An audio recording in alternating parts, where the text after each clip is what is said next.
was about responsibility. That's it. He listened to Schuller. It's all about responsibility. We've been at Robert Schuller's leadership conferences where ministers come up and they'll say, right from the pulpit up there, well, we don't agree with Bob on everything he does, but we thank you for letting us come here. But the truth is that's what Jesus talked about. That's what all the great teachers talk about. What you do is what you get. And Joel was talking, which I thought was really interesting, because he was talking about helping people. He says for every person you help, you increase your ability to be helped. And I thought, well, that's kind of interesting. And he was talking about different people. And he said, for example, he said that maybe you give $1 to somebody on the street. Just hand them $1 with no expectation. So maybe a year later, maybe 6 months, maybe 5 years later, all of a sudden you look down and you say, oh my God, I need $100 to pay a bill.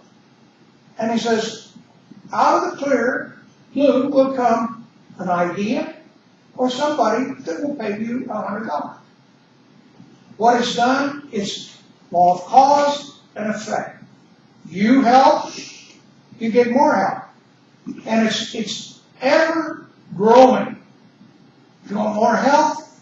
You help people become healthy by talking positive to them, by being good to them. The next thing you know, maybe you'll be the one that you need help in your health life, and somebody will come to you. And I thought it was very fascinating coming from a minister who teaches basically the Bible, but that's what's in the Bible. Every one of you, I can't remember the guy's name from Walker's. What was his name? Do you remember? The old church? Anybody? The guy that gave all the money. He owned Walker's department store. But I will remember one quote that was in, Conrad, yeah.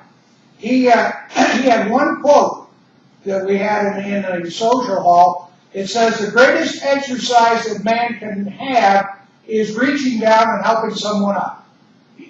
And I thought, that's great. That's great. How many of us do that? How many, we all think about reaching down and helping someone up as meaning, well, a homeless person or someone else that isn't doing anything to get money, that's just freeloading. That's what most of us think when it's helping someone up. And that's all in line with possibility. But it's also helping your neighbor. It's also helping your family. It's also reaching down and taking the time to help someone that needs to be talked to, someone who needs something at the moment. Because, as Joel said, it opens up your potential to receive the benefits from the cause, to reach an effect from a cause, so that each one of us has the ability to do that. I always have a thing with ministers and pastors. People hold us up here for some reason. I don't know why.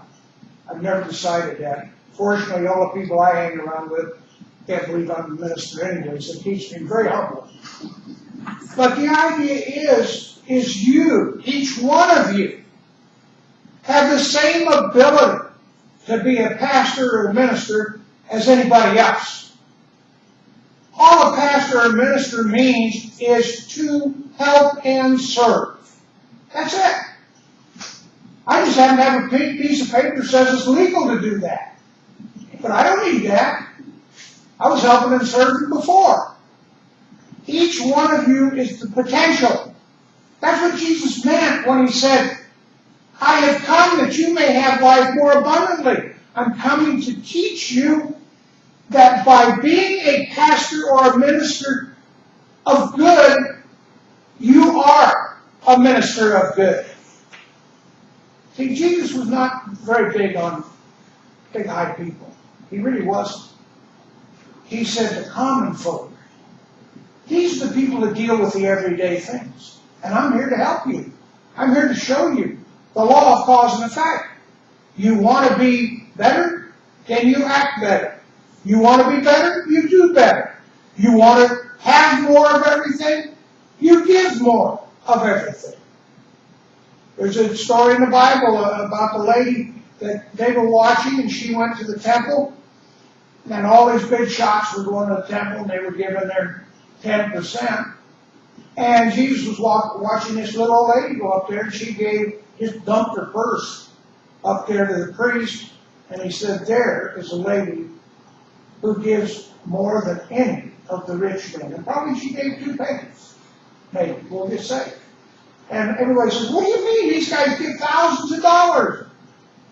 And he said, yes, but she gave all that she had. What a difference. You know, I'm not saying give all that you have. What I'm saying is think about what you're doing. Can you give a little bit more to life? Can you give a little bit more to your friends? Can you be nicer to people? That's all what I mean by giving. You know, money to me is just a way of keeping things moving.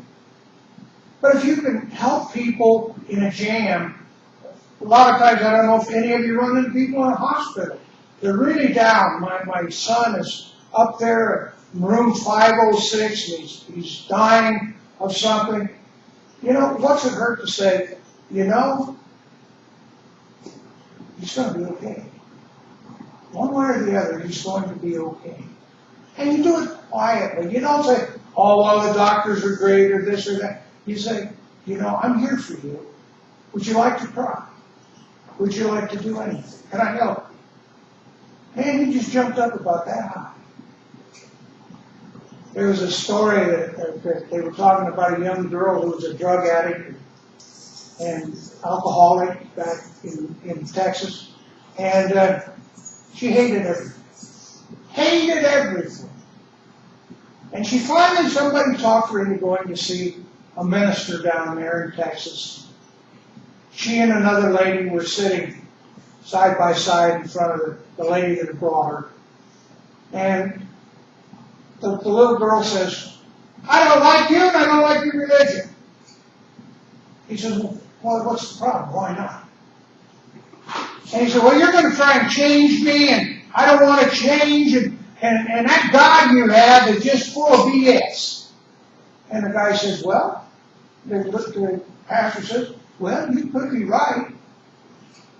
But he says, you know, we love you just the way you are. We don't care. We love you. And all you need to do is take God into your heart. And so the little girl says, there ain't no way I'm taking God into my heart. And the lady that brought her put her arm around the little girl and says, okay, you lean on me and I'll take God into my heart for you. And it was that little bit of character on the part of this lady that allowed the girl to, she left, and she got to thinking about that. And she said, you can lean on me. Lean on me, and I'll take God in my heart for you. And she started coming back to church. And eventually she got out of her drugs, got out of her alcohol, and became a very loyal supporter of the church. Because one lady took the time to take her in, and the pastor didn't get on her and tell her she's going to hell in a handbag, and she didn't do this, she didn't do that. Took the time to say it's okay. That we love you. We want to help you. And when he said, now all you have to do is take God into your heart. And she said, I don't want your God at all. The pastor said, well, get your tail out of here. You're wasting my time. Instead, he didn't. He just sat there, and the lady made the move. See, that's your job. That's your job. That when somebody gets upset, it's your job to say, it's okay.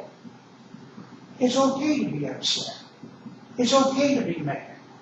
But find out why. Why are you mad? See, the secret is diffusing everything. Coming down to a level to where we can look at each other and say, you know, I understand people get mad. I get mad.